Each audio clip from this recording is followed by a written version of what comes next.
Okay, so hi, good evening, everyone. Thank you so much for joining us today.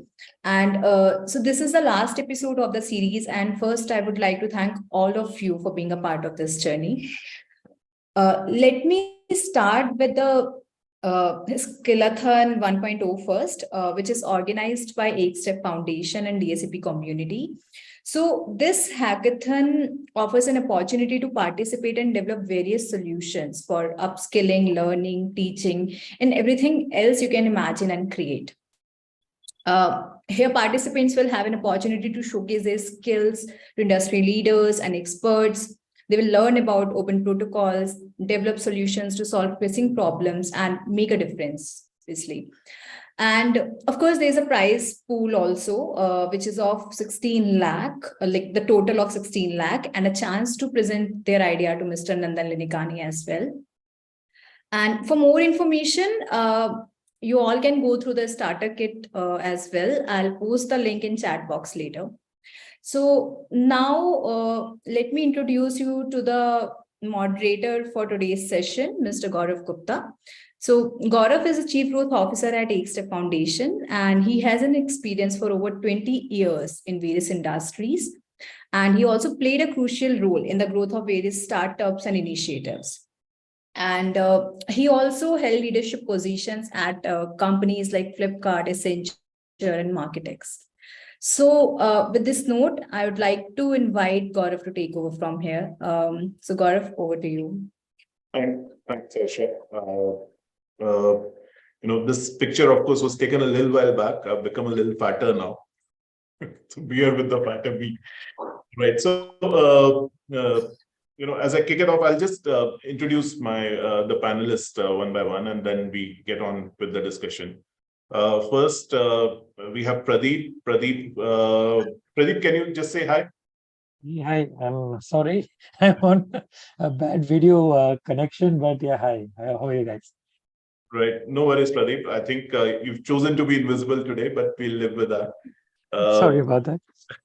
So Pradeep is a chartered and management accountant by profession, and he's also the CEO and co-founder of Bhive, which is an Indian company which operates CORD and a digital credentialing application which goes by the name of Mark Studio. And he has been focused on building for market readiness use cases that can benefit for the scale which is offered by leveraging public digital utilities like CORD. Pradeep also has a track record of working with senior leadership and boards of businesses across different domains beyond what he does. Welcome, Pradeep. Thank you. Next, I go to Ashish. So Ashish is the co-founder and chief executive officer of Sunstone. Sunstone is in the space of helping improve employability of people by offering them higher education kind of capabilities. And as a company, they work a lot with the different types of colleges so that they can help them do that. Ashish, as such, is an experienced professional with a diverse background in finance, consulting, and operations. And he also has a passion for building startups. And in his earlier days, he had co-founded Crownit, which is an online research platform in India. Besides his work-related thing, Ashish also has a lot of deep interest in food and spirituality. Ashish, we'll hear more from you about spirituality probably over a beer or sometime later. Absolutely, absolutely. Great. Welcome, Ashish. Then I also have along with us Praveen Agarwala. He is the co-founder and CEO of Better Place Safety Solutions, which is India's largest tech platform for frontline workforce management, which also aims to build a better world for the blue-collar workers. Praveen has experience of more than 20 years in different organizations, including SAP, playing roles which impacted businesses globally. And in his experience of 20 plus years, Praveen has closely worked on software as a services, cloud strategy, and people management as areas as a part of his work. Through his efforts, the company Better Place that Praveen has co-founded and CEO of has already enabled benefits to more than 16 million workers in just a very short span of time. So thank you, Praveen, for being here. Welcome. Thank you, Gaurav. Lovely to have you here with all of you. Great. Thank you. So with this, we'll jump into the discussion, and I wanted to kind of, start with a short story, which kind of happened as an event just a short while back in our lives, and then open the floor for discussion with the panel. So recently, just a few months back, we lost, our cook to some other people, right? And the guy had to shift places, and he went away. And of course, in our family, there was all of a sudden a lot of commotion that, how do you get a cook? And especially in a family where everyone is working, if you don't have a cook, you have a major problem at home. And, of course, then as we are looking around, we went back to what we would do in the past, which is call up people, ask them for recommendations, and even float, across a few WhatsApp groups, which were in the community where we stay, as well as the communities around us. So luckily, we found, after coming across a few people, one of them turned out to be really good. But the only way we were able to judge, how well that person cooks is by actually making that person do the cooking, right? Otherwise, there was nothing to be known in terms of the capability or the experience of the person or how well the person cooks. And the person made, amazing food. Now, quite interestingly, while we didn't have any credentials except hearing about him from some people who kind of recommended that person, after realizing that he's really good, I actually wanted to offer him a 30% hike, and over and above, what he would generally demand. And of course, immediately my wife thought that I've gone crazy, something's gone wrong with me, and led to, some arguments at home. But finally, I was able to convince her using a very, very simple narrative and story that, look, we couldn't really find a cook like that so easily. But now that we have, a person like him doesn't easily have credentials to show, right? But if we compare ourselves with with him, and we have work experience, we have credentials, and using that, based on the experience that we have, the quality that we bring to the table, we are able to command a premium in terms of a salary. What about these guys? They don't. And so that convinced her. And eventually, we ended up offering him a 30% hike, making him a lot happy. My wife was still a little sad, but eventually came around. But the advantage of that is that now we have a great cook who cooks amazing food and is willing to, at times even, step out of the zone and do some trials and stuff like that, right? But the reason I kind of highlighted the story was ultimately a cook like him is also a blue collar worker. And for someone like him, we found it difficult to find him. He found it difficult to be connected to someone like us who had the opportunity of, hiring a cook. And of course, because while he was, good with his cooking, had brought in that quality, had experience of more than 10 years, but others were not offering him a premium, whereas I chose to offer him a premium, right? And then, of course, after all the altercations at home. So Praveen, now you are deep into this space, right? And you've been working with blue-collar workers for almost a decade now, and also with gray-collar workers. And so how does this example kind of resonate with you, given the challenges that you have seen? And in that context, if you would like to surface, some of the other challenges that you see that these people face, especially in terms of, discovering opportunities,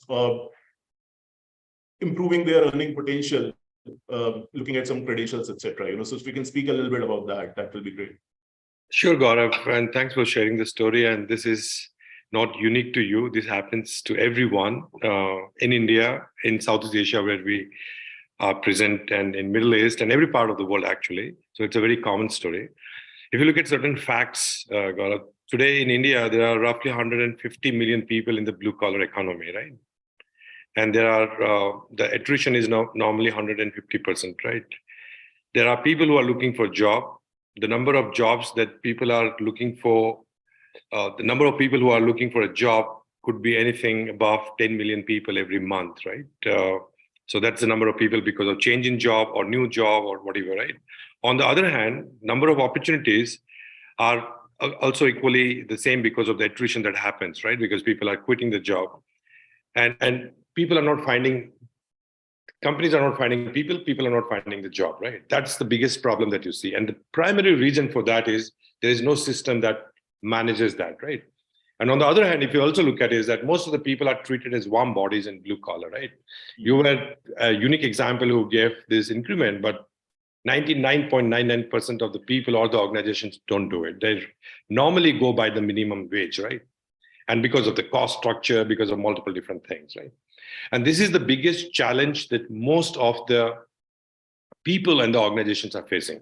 And if you add on top of that, the income is also fixed, right? If you look at a blue collar worker as a security guard here in Bangalore, if I'm doing my 8 hours of work with some overtime, might be I'm earning 15,000 rupees a month, right? But how do I create an opportunity for the person to earn more money per hour or more money per day, right? Either by higher utilization or by upskilling so that I earn more money, right? And this is a challenge that you see across cities, across countries, across job roles, everywhere, especially when it comes to the frontline workforce, which is your blue and the gray collar, as we call them, right? And the only way that you can really look at solving this is creating a tech-driven solution, which is like kind of smartly matches your footprint, digital footprint with the demand which is there. You can upskill the people, and we can talk about that more in a while. But if you have a system that creates the credentials of the person, right? I have a credential coming out of LinkedIn, for example, right? People can track what did I do in past. I don't have to come to your house and cook. I mean, I'm 100% sure that you will give me at least equal hike as well, right? Because I do good cooking. But unfortunately, there is no data, right, about the individuals. While we, as a white collar, we have the luxury, the leverage to have our digital footprint in every different systems, but they do not have. How do we create that system? And second is, how do we create a skill program which is employability driven, not for knowledge only? You and I learned a lot of things to gain knowledge that we can utilize in future, but in a blue collar, they are hand to mouth. All they need is something which will create value for them now, not after 3 years, 5 years, right? If it is not creating employability, earning value for me today, I'm not interested in that, right? So that's something we have to really do. I pause here. If you have a specific question on that, Gaurav, or we will take it later. That's actually a great articulation. And as you also, quoted some numbers like 99.99% people would not give a premium for the quality or the experience that you bring to the table, and hence the lack of data or a credential in this context. And of course, upskilling them in the context of the jobs that they do today, because they're not willing to wait it out and see the dividend of investing in skilling coming through much later. Right. So great articulation. And with that, it's a good segue to actually go to Ashish, who's deep into the space of looking at how to improve the employability of people through higher education. So Ashish, your take in terms of, again, the challenges that you see, and that, like, Praveen spoke about the fact that, of course, a lot of your work may be though in the, white collar and a bit of gray collar kind of a thing. But what Praveen was mentioning was more in the context of the blue collar, right? Now, so if you were to kind of answer, two questions in this space. One, challenges that you see differently in the context of the white and gray collar vis-a-vis the blue stroke gray collar kind of a zone. And from a skilling dividend perspective, what is the typical wait time that people are willing to wait for so that their employability can go up and they can get better opportunities? Anything around that? Yeah. So actually, I'll try and answer both the questions because they are actually sort of joined sort of a question.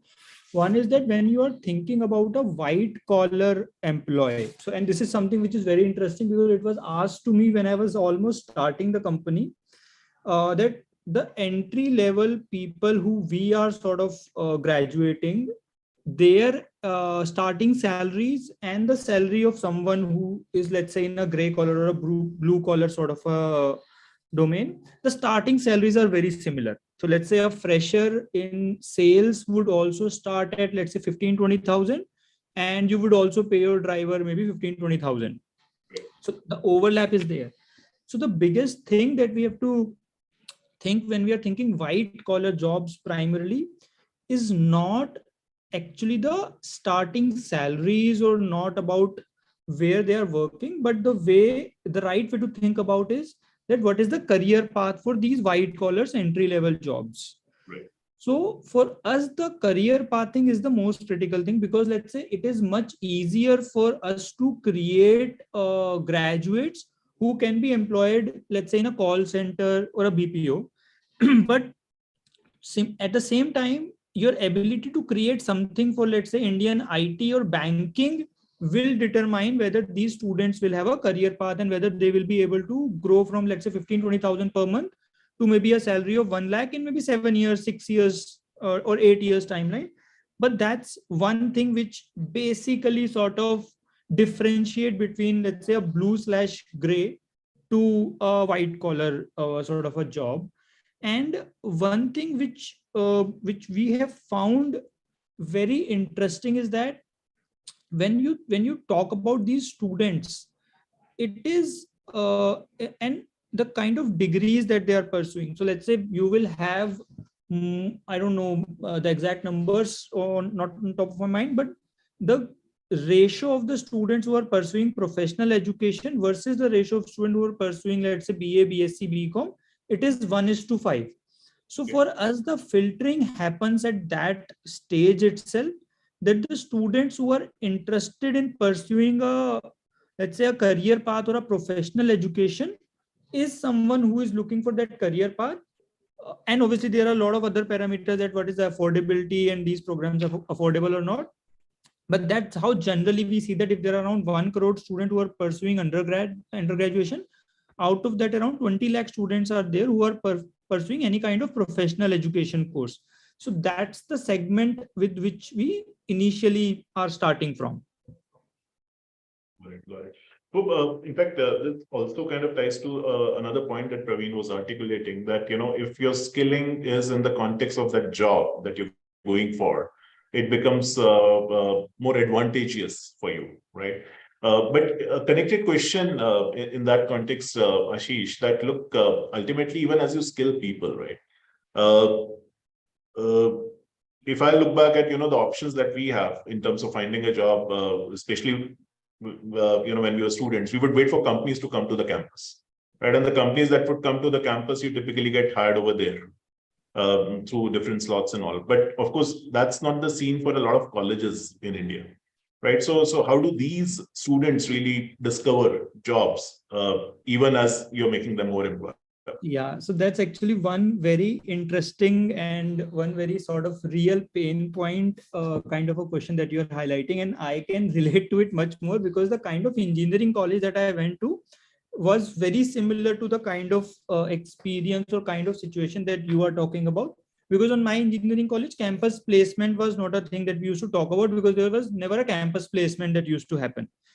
So back in those days, the way it used to work is that if you graduated from, let's say, a Meerut or a Muzaffarnagar, you would go to Delhi, Noida, spend maybe 1, 2, 3 months there. And if you are really want to push above your weight, you would go to Bangalore and spend 5, 6 months there till the time you get into a good job.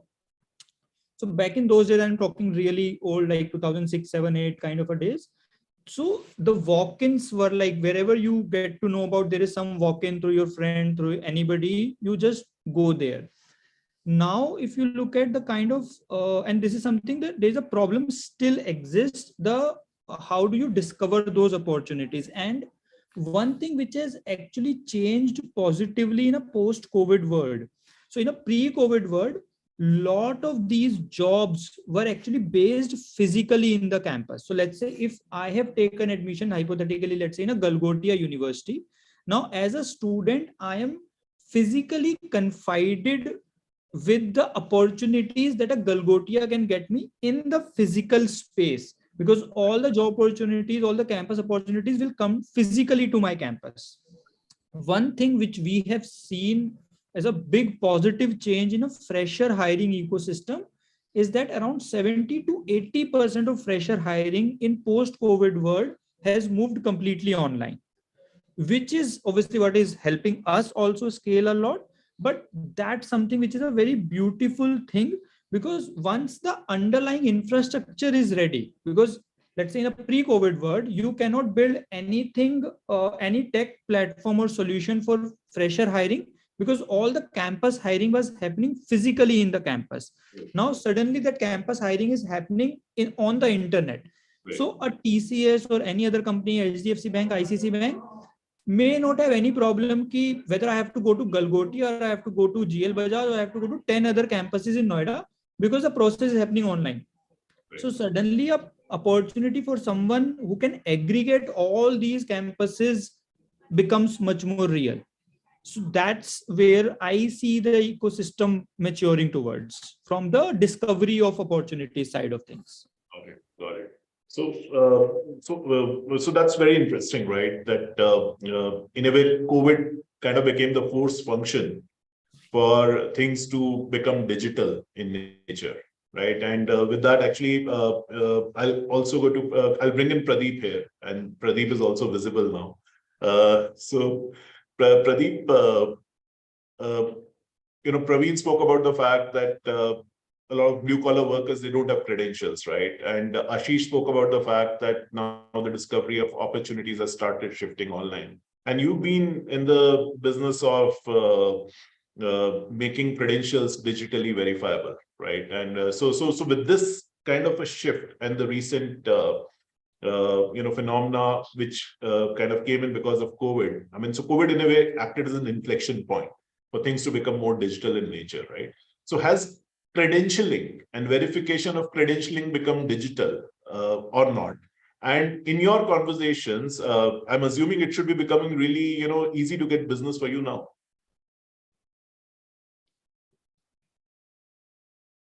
You're on mute, Pradeep. Thanks, Gaurav. And hi, everybody. I mean, sorry about that small glitch on the video setup. And firstly, interesting both what Ashish, Praveen, and by the way, Gaurav, you are articulating also is very similar to what we see day in and day out. But there are some key buzzwords, and Dive as a company has got a very interesting space in which it operates, because it runs a layer one blockchain, and it also has an application built on the platform of the layer one, which is a digital credentialing application.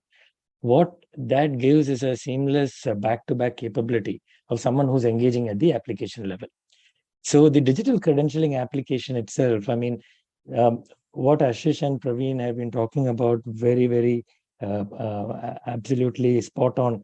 There's this aspect of first, discovery. Second is how do you engage? Third is the aspect of trust. And fourth is the transaction itself with the person who's bringing his credential to the spot, right? So a lot of this is what we tend to discuss in the technology space, because these are certain areas in which, especially when you talk about the use of a blockchain at the background as a technology wrap around digital credentialing, what it essentially involves is technology drives away the need for a spatial restriction on how you engage. And very importantly, the time factor attached to the way you engage also changes. It's a 24/7 mission-to-mission sort of interaction. So just going back a little to your question, I just wanted to set the context. Going back to your question, when you are trying to bring change in any sector, I mean, I'm sure Ashish has gone through it, Praveen has gone through it, and when you're trying to bring in the change, there's always a challenge. Largely, any change comes with what is called, if it's going to be very drastic, and is force-fed into the system. It's largely regulatorily driven, right? In the space that we currently operate in, there is no large regulatory drive. There's a lot of standards, and there's a lot of what I call a capability for people to be nudged towards a way of handling things. And we are in the space where Praveen and Ashish will be very happy the more successful I get, because their whole story revolves around the fact that when somebody says he's a cook, and I'm sure there are 10 institutes now to actually say that he's a cook, how do you even believe what he says, right? I mean, it starts from that.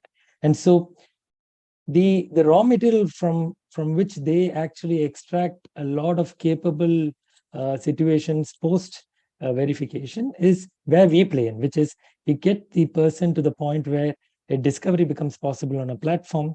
We get to a point, and I'm talking about his credentials, right? If he's a cook, where he comes from, whether what he's saying is true, whether there's been a verification of his, and the minute he shares it, it's verified because it's a blockchain-based anchoring of a document. And very, very importantly, what's the last state of that particular document, which is the most critical thing. So we are at a space where all this is readily available. It's on offer. A lot of discussions going around, a lot of corporates talking to us. To your point, whether is it the first thing on the mind and on recall, I don't necessarily think so. But is it a moment whose time has come? I absolutely believe it. And do you think that it is going to keep getting a lot more stronger? Absolutely. Because each of these are helping create a larger ecosystem, which Ashish and Praveen tend to make use of leverage, right? And so we are building that backbone, which helps every application start looking at each of these a little more easily. So my digital credentialing anchored on a blockchain becomes the raw material for a lot of the applications out there who are actually using the capabilities of each of these people who are presenting their credentials. So yeah, to your point, there's a lot of discussion, there's a lot of companies talking, a lot of educational institutions talking, because it's not just, it's skills, workplace, and education, right? I mean, so we have a larger mandate. It's just not it's not atypical to one direction. Correct. Yeah. Just wanted to ask a follow-up question to that articulation, just to understand this challenge a little bit more, because while you seem optimistic about the thing, and you're suggesting that the times are changing, but at the same time, let's say, when you're, let's say, talking to a university, asking them to make their credentials, I mean, anyways, all of us get certificates on the back of, the education that we take, right? Those are physical today, right? But when you talk to them about making them digital and digitally verifiable, just, articulate a few responses that you get from them. What do this tell you when you have that kind of a conversation?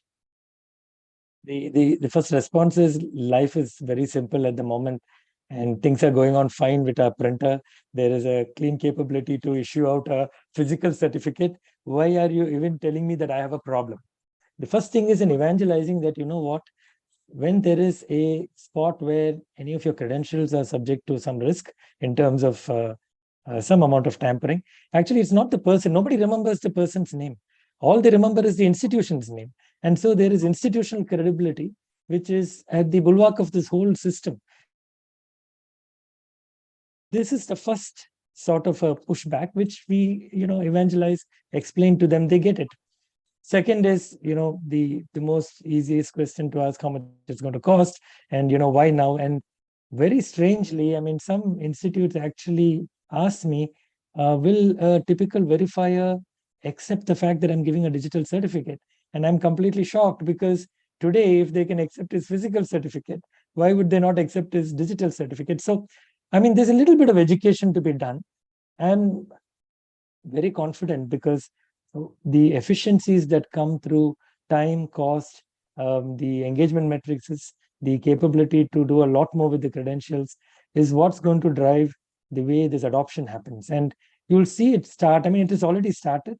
It will get to a large movement, and there will be an inflection point. There will be a critical point, or what I call the critical mass, where the holder of the certificate, I mean, issuers are typically universities, but the holder of the certificate is a consequence. I mean, Pradeep gets a certificate issued by an institute, but there will be a point at which Pradeep will now demand that, you know what, I need the certificate in a digital format, and will get the pressure on the institute to actually get down that path. And that will happen at a certain point. It's anyone's guess how many million would that be for it to start putting pressure on, you know, each of these institutes to start issuing it out. But I think it's going to happen sooner than later, because our digital interactions are increasing by the day. And the level of, there's a lot of news out in the media as to what is the capability of someone who wants to game that system. And therefore, for someone to actually get down a digital credentialing path, I think is the safest way, both from a holder and from an institutional credibility point. Sorry, did that answer your question? Yeah, correct. I mean, so basically you're optimistic about the shape of things and, where it's headed. And in that context, of course, it's the employer demanding or the holder demanding, which can probably lead to a bit of pivot around this, right? So that's the direction, and that's what. Can I just add one small thing to this? It also is driven by the fact that, you know, beauty lies in the eyes of the beholder. Therefore, people who are using these credentials and they figure out what can these be used for, and the end use cases are so many, that's when the pressure starts building up in various ways. Like, I'll take an example of a pay slip, which is in the workplace domain. I mean, a pay slip is a very innocuous looking document, but actually it depends on who's using the document and for what. It could range from matrimony to anything else, right? And so it all depends on the application point, people who are using it for their application. That will drive the real use case of this. And there are many like this that I can talk about. Yeah.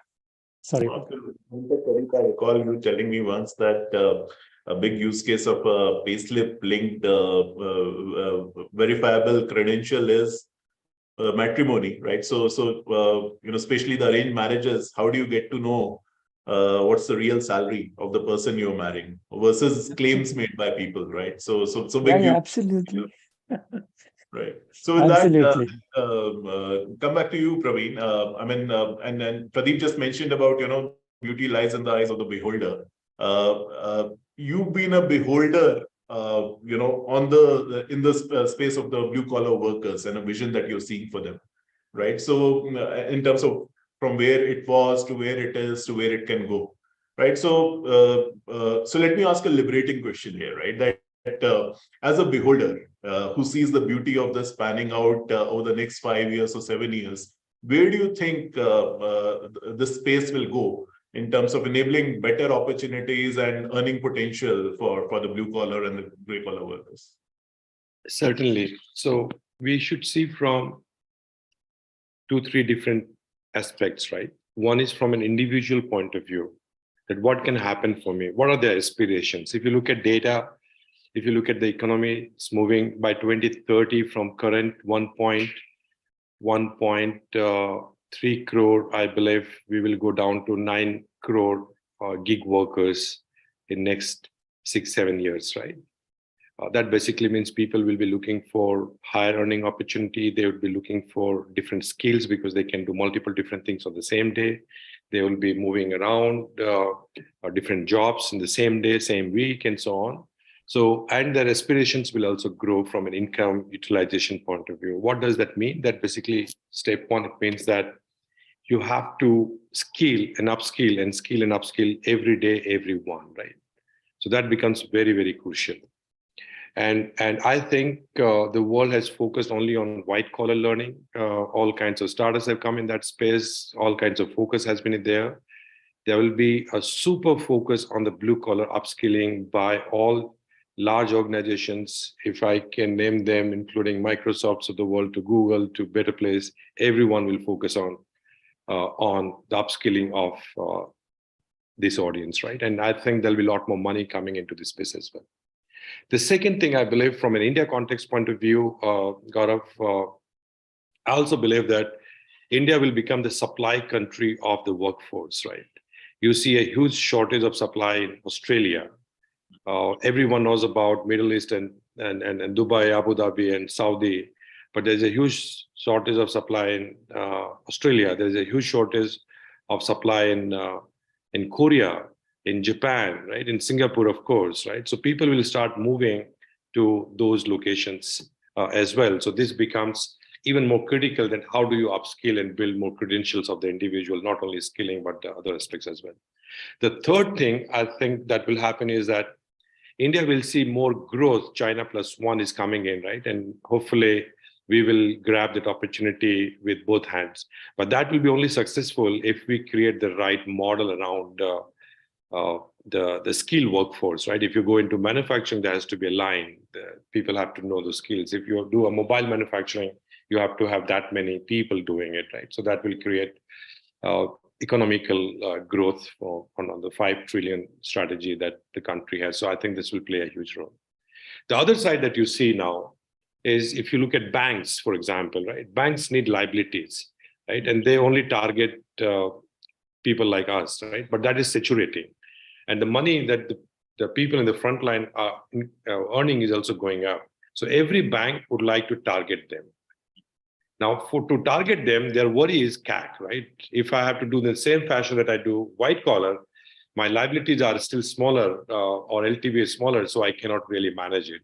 So if you have a data like us, which we are doing, we are now partnering with multiple banks in India, but they will open in partnership with us bank accounts for everyone. Now, everyone would like to have a bank account. Everyone would like to have an insurance. Everyone would like to. Our penetration of insurance in blue collar is less than 1%, right?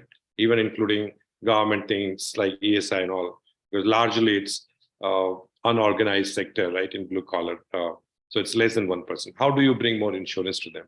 Today, they are not selling it because they can't reach out to them.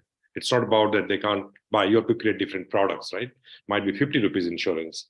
So that will change. So how do you provide access to the opportunity will change dramatically in my view.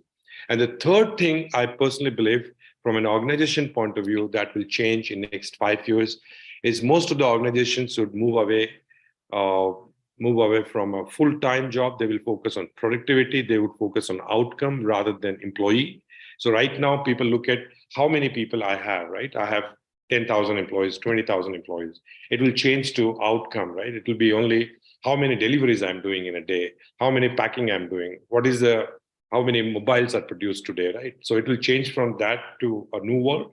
And I think that will also be a driver for the gig economy, but that will also be a driver for a tech-enabled model, right? Because you cannot achieve those two things without having a proper technology. So if I see from a technology landscape, what will change? I think there'll be a big play in a complete automation of B2B side. If I talk about like Uber and Ola changed the way you book a cab, it'll be in a similar fashion that you have your resource utilization, the productivity and organization and people will match. So there'll be a huge shift. There'll be a huge shift in terms of access to opportunities. So there'll be a huge penetration of insurance and other things. So there has to be a technology play there. You can't do this in a manual way, which is happening today.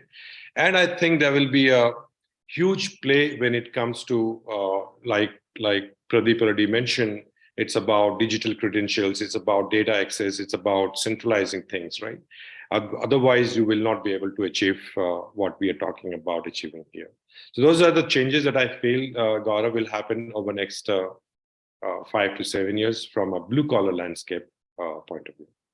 So that's fascinating, Praveen, to hear, and a lot of this is also linked to, I think, what we feel in our heart also, right, in terms of how lives can really improve for everyone in the society with better access to opportunities, as well as in terms of avenues which can really improve their not just earning potential, but also the access to the services that they can get in this context, right? Like banking is one such service that you spoke about. So frictions in that vis-a-vis, how that can ease out. And then technology, data, playing that role in terms of up-leveling that. Right. So very fast, interesting as a take. Ashish, with that, let me come to you that, of course, Praveen has this vision of the future, which is really promising, and that's where we are headed, right? But your take in terms of how, and Praveen, of course, spoke about the fact that the need for skilling, reskilling, upskilling, it's going to become more micro, more just in time, more demand driven.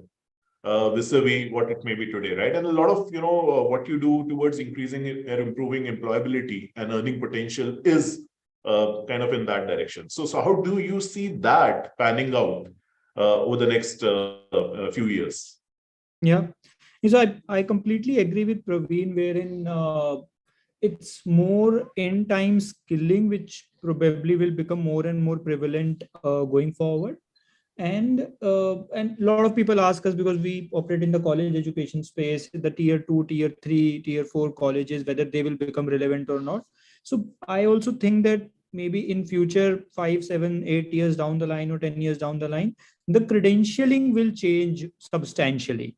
Now, whether that credentialing right now today is only the degree that a college or a university gives me, will that move away from, or it will become in addition to a skill registry which is maintained somewhere?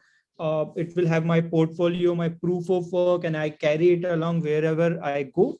So that's the sort of thing that I see happening in future. Now, whether it's happened in 5 years time down the line, 5 years or 10 years down the line, that's something all of us will sort of figure it out together.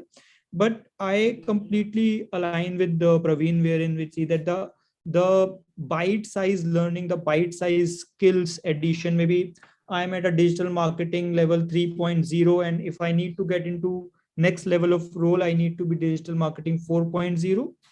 Now, whether I get it on the job or I get it somewhere outside and become digital marketing 4.0, and I'm being very, very naive when I'm saying digital marketing 4.0, but it has to be a very, very specialized and niche skills when we sort of are talking about that level of specialization. And that, so it probably should become more and more oriented to your job roles rather than being more academic skills in nature per se.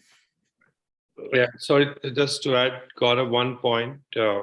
I also believe that right now we are very degree focused, like Ashish mentioned, right? If you are a graduate, you will get this job. If you are engineer, you will get this job, and all those things. I think that is also changing quite a bit. And give you one example. If you look at Chat GPT, right? There is a Chat Prompt GPT role, which is becoming very popular in US. Now, this anyone can do, even if you are a 12th standard commerce pass or 10th standard school out, right? If you have no code implementation, you don't need to be a mathematical genius, right? So you can just do it, anything.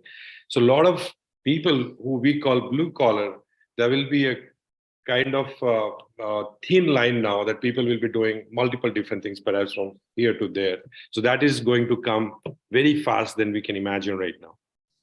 Absolutely. Very well said, Praveen, because in a way, the aspect of these divisions in the society, that you are blue collar, gray collar, white collar, they will start merging, right? Correct. Because the opportunities and the skill sets that people will have, technology can play that role in terms of that manifesting in different ways. And Ashish, the point that you also made about the degree will be less important, and the skill and its applicability in the context of the job that you're looking to do, of course, will become really important. Because if someone even asks me, what do you how do you make use of the degrees that you have? I mean, I've got only two answers. One, that it helped me get the jobs that I wanted, though I was not job ready, on day one when I kind of started doing that. But then how did the degree or the college help? Of course, I made a lot of good friends. So that's actually that's the different part of the education. So the way we, and I'm sorry, we're slightly digressing, but the way we look at education per se is that education serves the need of credentialing. Education serves the need of my social circle as well. So that need of my campus life, my social, is a very different need per se than a need of credentialing. Right. Absolutely. And it's very, very different, but well said in terms of, where this is going. And Ashish, you also spoke of the fact that the way credentialing linked to skilling and job readiness, and that becoming interoperable is, kind of the future that one can really envisage and look at. So Pradeep, this should sound like music to your ears, right? And do you also resonate with that? And or do you see it any differently? No, I mean, all very, very nice, very relevant, and very sharp points, both Ashish, Praveen, and I just want to add to something that they so very nicely put. This whole move from digitization to digitalization is a capability to get a lot of the uh, data sets out there, which represents so many attributes, into what we call mobility. And this is actually driving a lot of the sense or urgency relating to the capabilities around this whole process when it moves from a digitization to a digitalization. All technologies run behind this sort of a capability. And what happens in the long run is, the more you enter into the area of digitalization, I mean, Ashish, Praveen, what you were referring to is, my avatar should start having my life rather than just my degree, is what we in our world call as badges. Because when you go through your school life, you don't just accumulate a 10th and a 12th pass, you may have a lot of skill sets that get added to you, right? So we call them badges, and your avatar is a set of badges along with you, right? At the end of the day, when you come out and you make an assertion, you're putting it in a way that, hey, this is my life, this is in front of you. I mean, take a call, because at the end of the day, even the potential employer has changed the way he looks at this whole opportunity for you, right? He looks at other sorts of things before he makes a final choice of a hire, for example.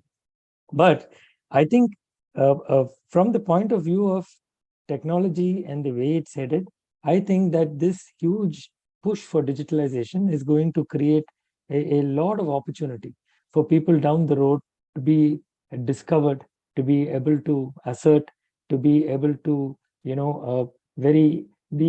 from a sense, from the corporate side, the whole act or sharpness attached to how you pinpoint opportunities or the way you acquire will start getting very, very sharp, to the extent that time and cost and efficiencies will get very easily identifiable in the way we are looking at the future. So you may have a future in which you will find you may make your next hire without even actually, in a way, seeing him, right?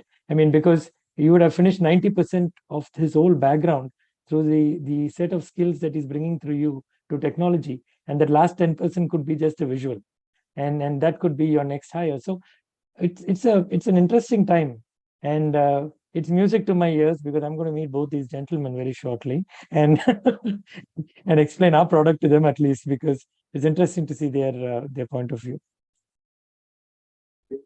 Can I ask a follow-up question to that, right? Because you spoke about that shift from digitization to digitalization.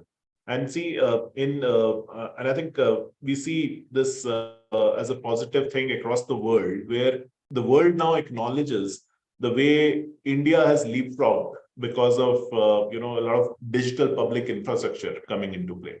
Digital public goods, digital public infrastructure, and so we've all seen the journey that we have had on the back of course, there was GPS, there was internet, there was mobility, but on top of it, when something like Aadhaar came, UPI came, and they were all laddering and leveraging each other, to the times now where there are many, many more things that are coming up. So in this space, right, and especially looking at this from the perspective of skilling, livelihoods, jobs, what do you think can be some of the relevant digital public goods, which, if available in an open fashion to everyone, can elevate one further in terms of the efforts being made today around this? That's an interesting question, because from where we sit, where there's a capability of any of these so-called credentials, as we call it, I mean, it's just a very generic word to use for a set of 100 different things, right? Where there are platforms which were largely interoperable, I think the capability of each of these attributes to get a larger audience and to get a more trust-based audience would be the first point at which I think the opportunity arises, right? And I think there will be many companies in technology, but the key to it is going to be standards which need to be worldwide, because we are not talking about an India market anymore. Like Praveen or Ashish was talking about Australia and Dubai and many other geographies. this market that we talk so euphemistically is a global market. And it rests itself on standards which are largely global. There are enough technologies for that. And I believe companies or even people who are building in this space will have to necessarily look on this area very, very carefully before they actually go in and build whatever they are building. Because if you are not interoperable, if you are not capable of playing the platform as it is for better benefits, I don't think you will be relevant in the world that is to come, because the markets are global. And your ability to drive this will have to be on those global platforms. So platforms today are being built globally. And so applications need to build on those platforms to be able to resonate with the right audience.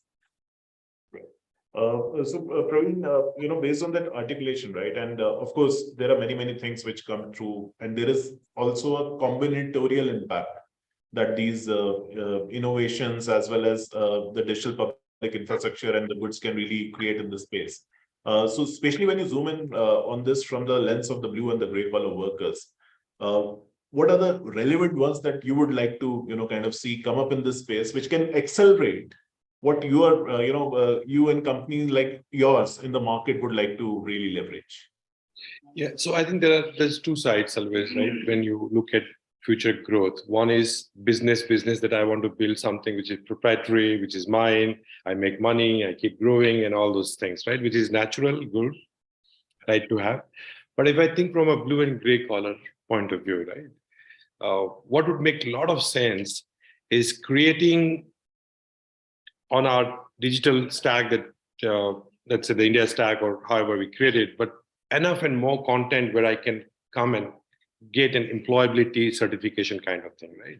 So everyone can come and learn. If I have to join, let's say Hindalco tomorrow as an operator or a machine repair guy, there is a content which is available. I can access it very easily, right? So there is a place for that content. So how do we build a kind of economy with everyone involved, that we move from physical content, those those books and everything, to a digital content? I think that could be very, very useful. How do we traverse that journey? Second thing, which I strongly believe, is jobs.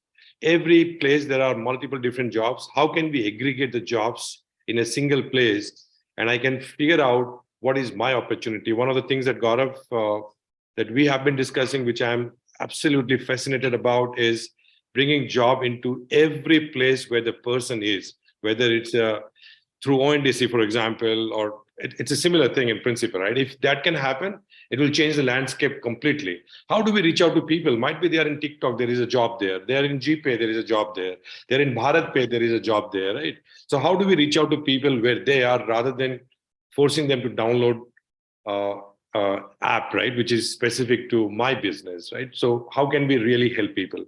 And the third thing, which I believe from a digital landscape point of view, we have to really move away from, if I think about the blue collar and gray collar, Aadhaar has done an amazing job in this, but there are things which are required more. Perhaps in white collar, we have the CIBIL score and other things. We have to move away from that to a social-based credential score, which gives me access to various different things, right?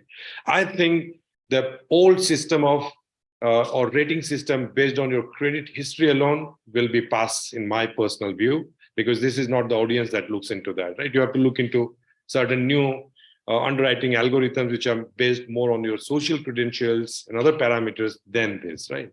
And those are the three things that comes in my mind if I think of, let's say, how to change in 5-7 years the entire blue collar economy or the ecosystem. Well, that's fascinating, because in a way, the three articulations that you have. So if one takes us in the direction of that opening up the learning economy, right? Because and we discussed this earlier, that learning is becoming more micro, more oriented towards the purpose. And hence, how do you open up the learning economy in a big way for everyone? How do you look at enabling a social profile which is credentialed, which is like acts not like as a CIBIL score, but as some sort of a way for people to leverage and benefit from? And then, of course, the third one being, how do you aggregate demand, but basically make things interoperable through networks and protocols where opportunities are ubiquitous, for everyone to access on either side, right? So fascinating. I mean, Ashish, anything different from what Pradeep and Praveen have already spoken about, and zooming in on the aspect of white collars? Yeah, so I think it's largely the same and very, very relevant points by both Pradeep and Praveen. But I think for white collars, it has to be slightly more into the domain knowledge side of things, whether we talk about, let's say, tech, non-tech. And because when we are talking about domain knowledge is, let's say, when we pick any specific area, when we pick operations, there will be multiple substreams of, let's say, warehouse, logistics, supply chain, retail. So within every substream, there has to be skill registry very, very well defined with all the levels and everything, so that it sort of, as we spoke about, so it truly becomes interoperable, something like a UPI or Aadhaar stack. So that is and obviously it's a much, much more difficult task than like we just talking about here. So that's the more difficult hard work that has to be done primarily. Right.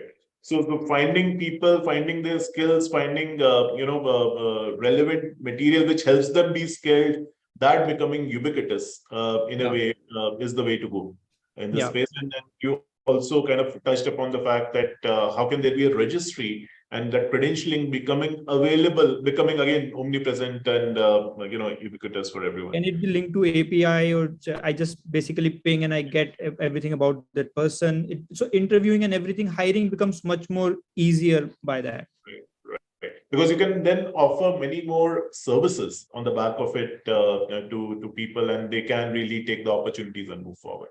I think we're pretty much reaching the end of the time, and I will just probably ask a few quick questions to each of you. I mean, some of them kind of came to me before the session started from different participants. So Praveen, a question to you: that what would you like somebody who's participating in the hackathon to really focus upon, given that it's about leveraging the discovery related protocols along with credentialing as an area, right? So what kind of hacks would you want people, or solutions would you want people to approach and build? It's very much all the points that I mentioned, Gaurav, some solutions around it. But if I had 2-3 things which are something very low hanging in my view, how can we create one is the digital profile. I think Pradeep is doing something, but how can we create one profile which anyone can access for anything that is required? That would be very interesting. Second is creating a user-driven content model.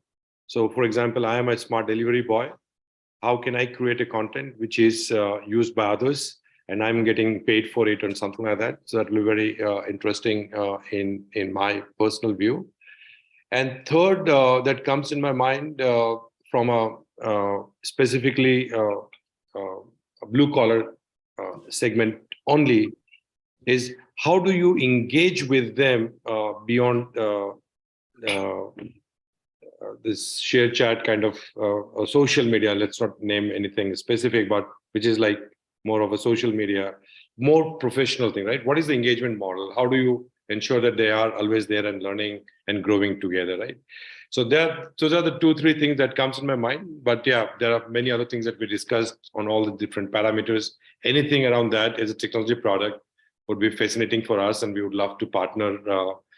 And like I said, we will do everything possible to help the teams to build on that front as well. Oh, that's great, in fact, because in a way, some of the key ideas that can come up, you're happy to kind of mentor them, guide them, and take them forward if there are a few good ones that really come up. Absolutely, Gaurav. We would be ready to invest. We're ready to partner. We're ready to take them on board. We're ready to do everything which helps people at the end. That's really generous of you.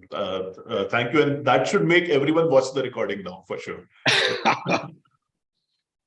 Ashish, your take on this. I mean, what would you want the folks participating in the hackathon to focus on as challenges? Personally, one area which I am personally very excited about, and I think it can be a good starting point for the ecosystem also, is I think Pradeep is already working on that, but more on the digital CV side of things, which is actually backed by my proof of work. So you generate your digital CV, but whatever is written, there has to be a proof of work for everything, which is basically stored in a third-party neutral registry or something. So that's one area. And because I'm saying also this, because I'm seeing a lot of recruiters now asking for this when we go and when we have like thousands and thousands of students who we want to get placed.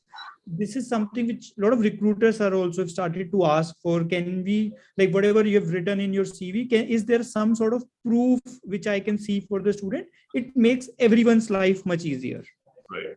Well articulated. I mean, it's like a version of a digital resume, which is also verifiable digitally. Yeah. With the relevant credentials, which anybody can use, and hence open up more opportunities for everyone. Right. Pradeep, your take on this, and let me kind of give it a bit of a spin. Why don't you ask people to solve for the toughest challenge or the question that you have come across in your conversations, where you have tried to sell that capability to many organizations?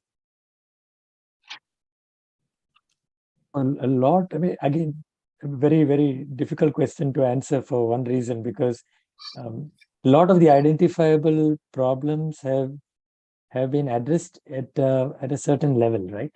But there are the whole solution lies in a lot of the nitty-gritties out there. There are many gaps that one will have to solve for, but it depends on the interaction. I mean, if it's an education-based interaction, whether it's a skill and workplace-based interaction, or whether there are very different requirements depending on the type of organizations and requirements that we meet. I would say one thing from my standpoint is, I mean, since a lot of people are in the development space, open source is one area where if they could use open standards and open source to approach a lot of their application development. I think that is something that may resonate with a lot of companies in this space and a lot of institutions in this space, because that provides for a lot of interoperability, and that's the key to this. Because if I'm not capable of getting something talking to a wider market, that really doesn't hold good in the nature of use of a credential. I think that is key to this. But I mean, to your point, I mean, very difficult to pinpoint and say this is the solution that you should have for this problem. There are a lot of problems depending on who you're talking to. Thank you for that articulation. So I think we are pretty much at the end of the time. Thank you so much, gentlemen, for taking out time on a Friday evening and for sharing your thoughts and perspective. I'm sure this is really going to help everyone, because this is the practitioner's perspective, right? Because each one of you is running a business and scaling it. So this is really the practitioner's perspective, which is, I'm sure, something going to help those who will watch it, because I'm sure a lot of them aspire to be entrepreneurs like you down the line. So thank you so much for sharing your thoughts and for your time. And thank you, Gaurav. Lovely speaking to you and all the panelists. Lovely time, a lot of learnings. Thank you so much and have a nice weekend. Thank you. Thank you all, and have a nice weekend. Thank you, Praveen, Pradeep. Thank you.